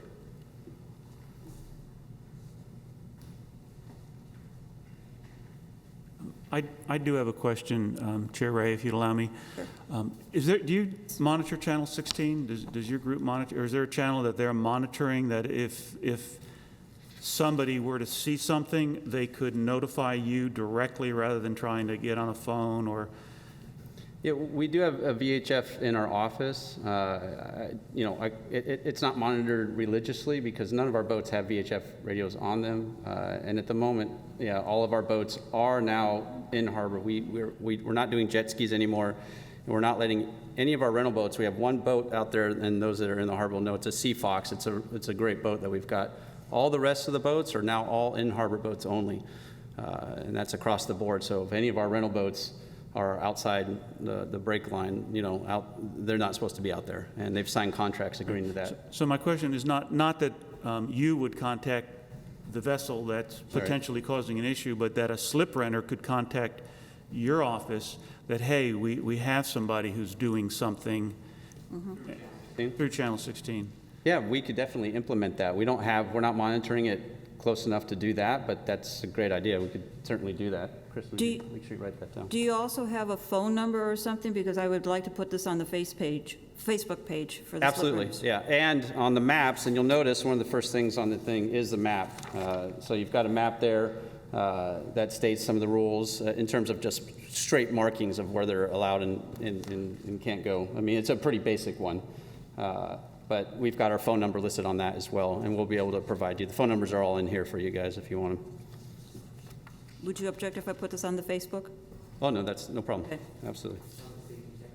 Question for you, sir, and thank you for coming. How many vessels do you have that you can rent at any time? In total, I think we're right around 40-ish, if you include the kayaks and stand-up paddleboards. Say again? Around 40. Around 40. Yeah. That's including stand-up paddleboards and kayaks. Sure. And on average, over a weekend, a Saturday, a Sunday, a holiday weekend, how many of these vessels would be out on the water at a time? Well, the last few weeks would be different than the last summer. It's been a very unique summer for us. But on average, we would have maybe 75% of that out, give or take, depending on the weather. This last 8 weeks has been better than normal for us. Normally, in a typical year, I could look at the last 4 years, we'd have 50 to 60% out, and on good days, which has happened a lot more the last 6 to 8 weeks, we could have 90% of our vessels out there. Okay, given that, my observation is, and correct me if I'm wrong, a lot of these folks are somewhat new to the water activities, maybe new to the harbor, maybe they're on vacation from someplace, and I'll give you one incident. I've actually been involved. My son and I had to perform a rescue basically on one of the vessels. It was a two-man kayak, and kayaks, as you well know, if you move your body weight too quickly, you go. And this gentleman went, and so we had to actually stop our 30-foot sailboat, and we had to actually circle and keep everybody else away because there was some screaming and what have you. And fortunately, we were able to get him righted. What I would like to see, rather than us having to make a phone call to your operations center there, I'd really like to see, because I know you have quite a few employees on the busy day, the guys out there who are helping people come and go, and I get it, logistically, it's busy. I'd really like to see somebody from your operation actually be on the water and kind of be cruising up and down and letting these people know where is a good place to go. I know that you probably give them a pretty good instructions on where to go, where not to go, and what to do and what not to do. However, you know far better than I'm sure, that people are coming down there to have fun, and they want to enjoy it, and it's exciting, and there's little kids, and so they're listening to you, and then they're in the boat and they're out there, and what do you say? And so all of us who have boats in the harbor have had to dodge or help or assist folks that we clearly know are folks who are just down for the day. And I know that I ask folks to stay out of the center and keep to the sides. But I'd sure really like to see, if you're running at 90%, of your, I'm sure that you could break away with one of your, maybe even two of your employees to get out there and just monitor where your people are for the safety, because there are some big boats in this harbor, and we don't slow down that quick, and we could use your help in that regard. Yeah, thank you for bringing that up. We actually have implemented patrols. This is the first summer we've done that as a result of the increase in business we've had. We have been putting our people, including myself, Arthur, and our various staff members, primarily on the weekends. We haven't really implemented it so much on the weekdays because, we're maybe putting out 20-30% of the fleet on the weekdays. But on the weekends, for the past 4 weekends, we have been out there. We go in, we'll go like 1 or 2, 3, 4 times spurts. We're not out there the whole time. I'm not putting somebody on the water in a boat for the full length of our operating hours just to police. I certainly could consider that if it was requested of me, but right now we probably have somebody on the water Saturday and Sunday. What do you think, I'll say 2 hours? We were out 4 times on Sunday, 3 on Saturday. 4 times on Sunday and 3 on Saturday, and each time you're out is what, 30, 40 minutes? 20 minutes? 30 minutes, approximately 3 to 4 times a day. Well, let me ask you this. When you have that many vessels on the water, how many times did you actually have a interaction with one of your customers and actually ask them to do this or do that? Come on up, Arthur. Yeah. Please. I'm going to have Arthur. He's the location manager. He's the one on site. Please. Yeah, my name's Arthur Escobar. I've been the manager at the boat rental place for 19 years. Mm-hmm. We won't have interaction unless we're seeing them doing absolutely something wrong. Bow riding, playing in the entrance, chasing the sea lions around or something like that. We go through, we're trying to make sure the kayakers are staying away from everybody, not going through the fishing lines. I might not be out there, I might have one of my senior crew members out there. It's to go out there and make sure the kayaks aren't pulled up on the rocks. The kayaks are, staying out of people's way, not, like you said, you've seen 5, 6 kayaks go together, making sure they're staying out of the main channel and not getting, so we make contact when we have to, but we're out there just to make sure everybody's in a safe position and staying out of people's way. Okay, I would like to see more of it and have it be more visible and not be afraid to be assertive with your customers because it's basically for their own safety. As I stated earlier, they come and they want to have fun, Right. and that's okay. And you know what? So do we. But we want them to be safe. Fortunately, those folks in this room have years and years of boating experience, and things happen on the water for all of us, no matter how many years we've been on the water. And so we're just looking out for their safety. As I cited that experience that I had with my son with one of the renters out there one time. So I'd just like to see a higher presence of your employees. And I'm glad to hear that you are doing that now, and you're going out there, and if you could be a little more assertive with them, that'd be great. I do have and I'd be open to the feedback on this one. I have considered, because I think sometimes our staff just blend in when we're out there. I was out giving directions. Some of our renters were too close to the sea lions, and I went over and said, hey, you got to get away, and they looked at me like I was crazy, and I had to tell them who I was, and you've got to do this.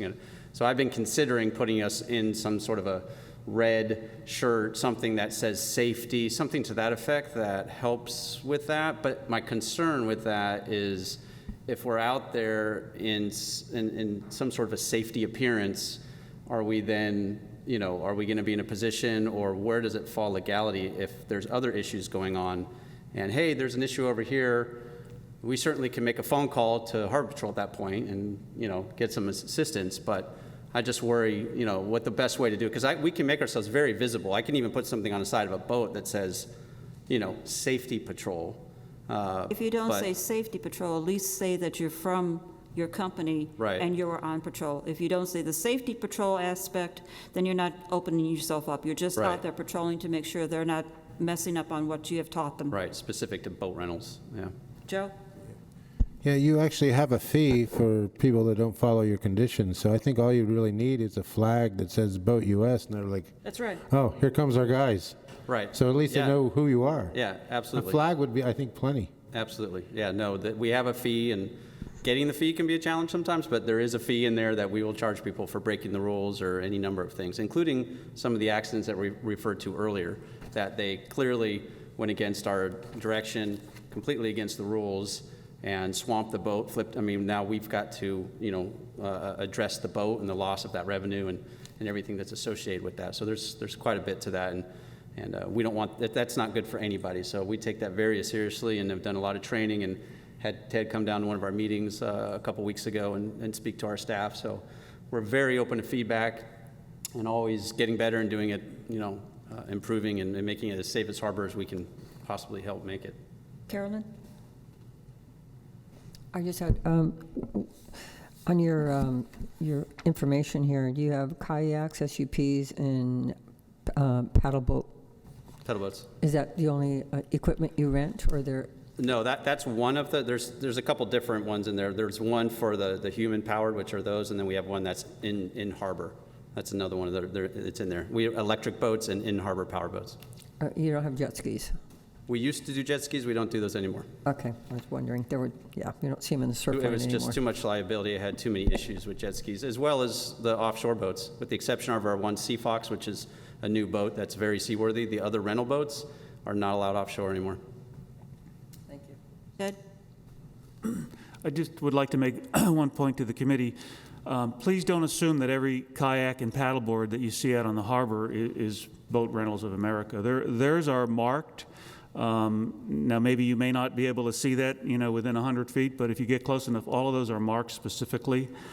And second point I'd like to make, the Coastal Commission has a lot of influence on harbors and on coastal cities, including Oceanside Harbor. And so having an organization that allows visitors to get out on the water is absolutely something they want to see. So as much as there could be individuals who would like to see it completely go away, it's not going to happen, because it is something that the Coastal Commission expects from us, and boat clubs, Boat Rentals of America does that. So just a point. And to let you know, I've noticed, again, being on YDOC, you have the grand view of everybody coming in and going. Upsport, which is out of the harbor, has had a huge, over the last 2 weeks, influx into the harbor. You can see it on their stand-up paddleboards, Upsport this, Upsport that, and it's not all you guys, but, you know, you're in the harbor, you have, like you say, most of your equipment out there, and we don't know who to complain to except to you, and now I know I can talk to Upsports about this. Right. And I also, if I may say, I also had some people down that the gentleman that ran the Oceanside paddle boards on the other side of the harbor over by A and B dock, he is still taking reservations. Yes, he is. Yes, and I've had people come down that have made reservations with him and then showed up there and he's not there, or have to meet him in a truck or something like that. So I know he is still trying to rent boards and stuff in the harbor as well. Ted, did you want to comment on that? Nope. Yes. I know you're trying. My comment is that there is no one permitted to rent paddleboards, kayaks, or any other craft in the harbor except Boat Rentals of America. So if you're aware of other companies, make me aware of it. I can tell you that the Oceanside Paddleboard has received a letter from the city to cease and desist operating, and they are not allowed to operate in the harbor. So we need to know when that's occurring. And one of my main concerns, I know I already harped on this already, but drinking on the electric boats, what is the capacity? First of all, what is the capacity of those boats? They range from 8 to 12. Okay. It's not uncommon to see 15 people on board, so you don't have 15 people. They may go to another dock and pick up people that you don't know about, okay? But there's not 15 life jackets on board. And then when we see literally passing a bottle of tequila, because I read the label, around to everybody, including the one who's piloting the boat, and I know you can't be there 24/7, but it's disheartening to hear that and see that, and we don't feel confident when we see that go by. And, So, yeah, I couldn't agree more, and I would just assume not rent to those people. So if I'm absolutely open to somehow being communicated to, if any of you guys see that, letting us know, whether it's through the harbor department, through us directly, whatever other kind of creative means we can come up with. Those people would not, they would lose their deposit, and they wouldn't be welcome to come back and rent with us either. It does no good for anybody to let that happen, to your point. what is the best phone number if we wanted to call you? We actually can provide you with an emergency contact phone number as opposed to going through our 800 number that has a few channels. Yes. We could give you an emergency contact number, as well as we can monitor a VHF frequency that, whether it's 16 or maybe there's a boat rental, channel that's like, hey, boat rentals is always on this channel in addition to 16. Okay. So that way it could be very quick, and then we could get right out there. And if you take a picture of that too, because often what happens is we hear about a complaint and then they come back and they'll deny it. I got a picture the other day of somebody riding on the bow, and that was great that I got that picture because it really enabled us to show them that and say, this is you, we're keeping the deposit and you're not welcome to come rent with us anymore. In addition to that, we're also now putting windows on the front of our electrics to make access to the bow area a lot more difficult, as well as putting stickers, more signage on the boats themselves saying no bow riding, different rules around there as well. When you have the information, could you provide it to Ted so he could put it on the Harbor Facebook page, and then we can put it on the Slip Renters Facebook page? Absolutely. Thank you. I think it's a great idea to monitor not 16, but perhaps, I don't know, fishermen are normally in the 20s or something, or 68 or 11, 17. Yeah, well, decide on a channel, and then we can know that with everybody. And then if you're just set it up there on the counter for you, and we can at least get the word out, and we can, because everybody in this room that has a boat, when we go out, we're monitoring the radio. And I look at everybody in this room as a partner to help us make sure things are being done correctly out there. And so if we've got people that are all spread out, and I have that at many of my locations where we've been there for many years, and we have people that will call us and say, hey, Clint, this is happening. Okay. And it helps us enforce and police from a distance, so we have eyes all over the harbor.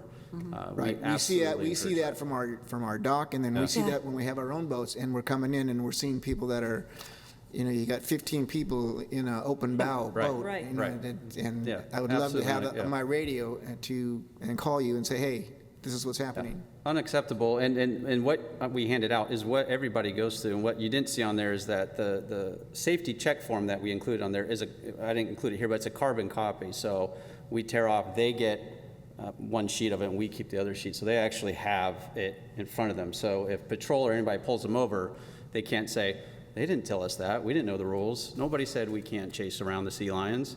So it's right there. It's not to say they can't crumple up the paper and throw it overboard, but we have their signature on it back at the office. Do you tell them how far to stay away from the back of the boats that are in their slips? We do. That's all in there. Okay. Yep. Because I'm tired of pushing them away.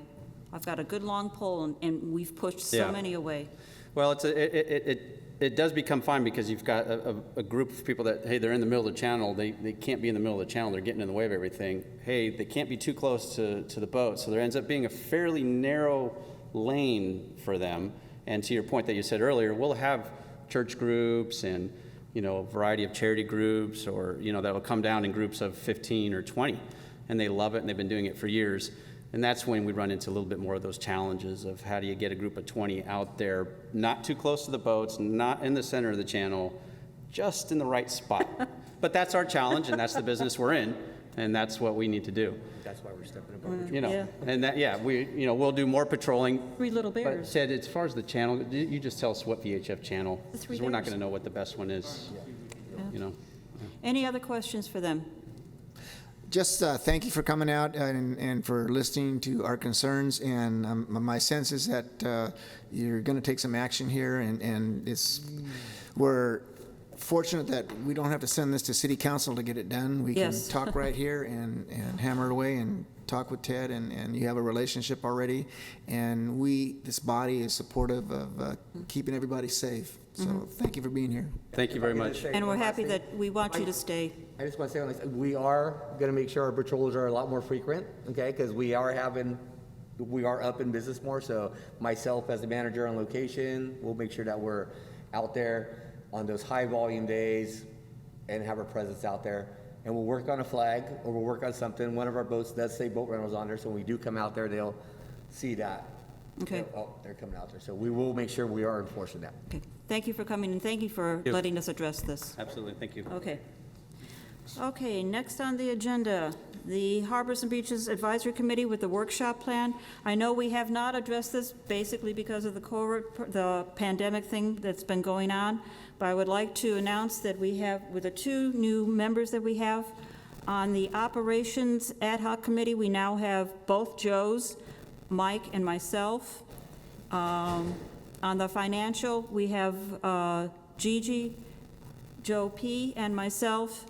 And on harbor appearance, we have James, Joe Yag, and Ernie. And then long-term vision is again Carolyn, Gigi, and Mike.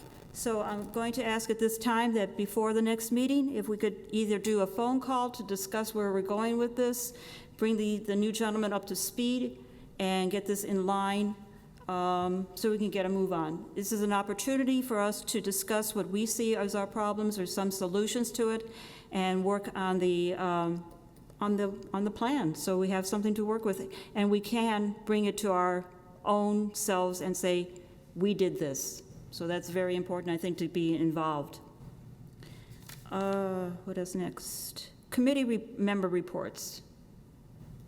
Anybody?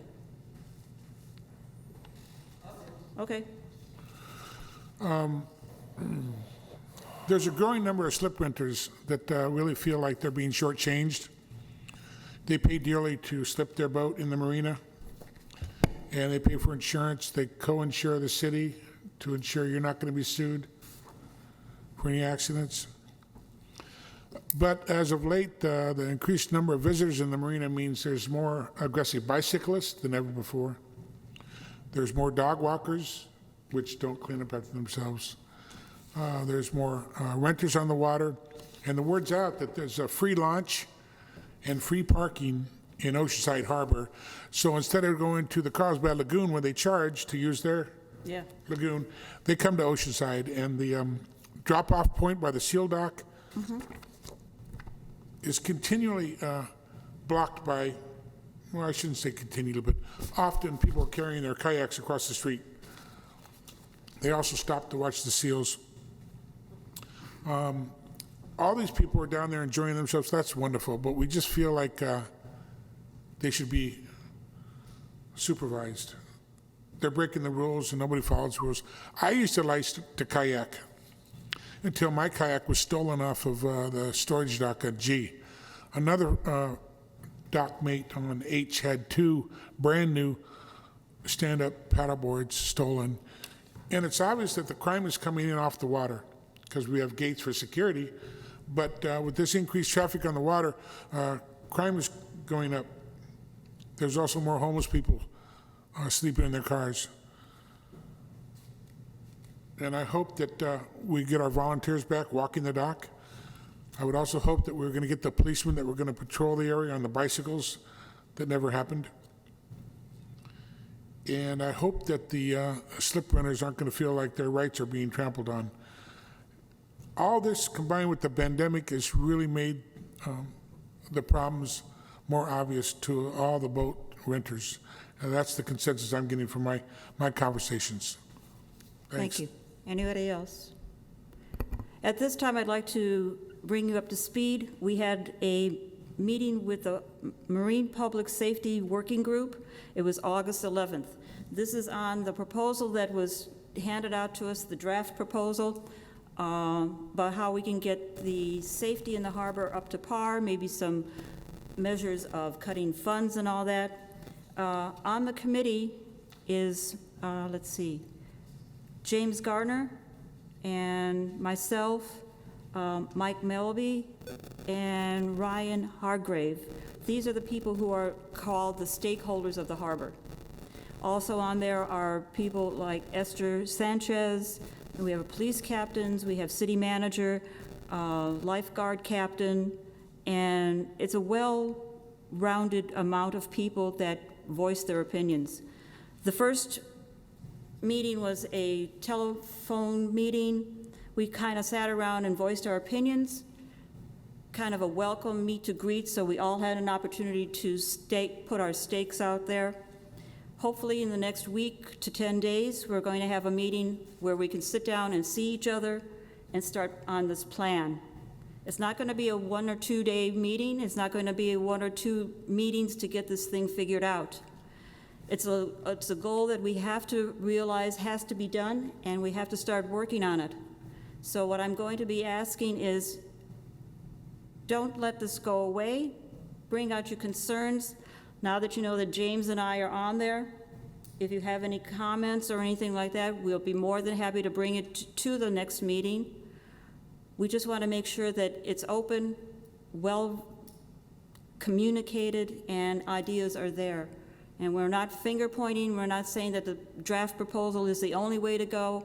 We're saying it's a starting point, and we may be a combination of all. It may be a combination of more than we can figure out at this time. So I just wanted to bring up this point. James, is there anything you wanted to add? Okay, so that's where we are on that. And the next meeting, I don't know when it is, but they said a week or 10 days. So things are moving. Let the people out there know, let the slip renters know that it is moving, and we'll see what happens as soon as we can. Okay, next person on there is Esther Sanchez. Unfortunately, she's not here. I hope all is well with her.